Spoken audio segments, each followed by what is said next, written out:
जुन्नर तालुक्यातील मड या गावामध्ये वर्षानुवर्ष चालत आलेली काकड आरतीची सांगता झाली।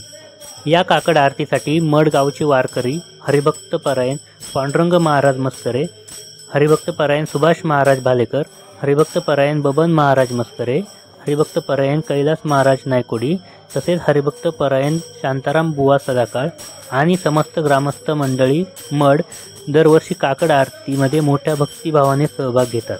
ग्रामीण कट्टासाठी भरत मोरे, मड।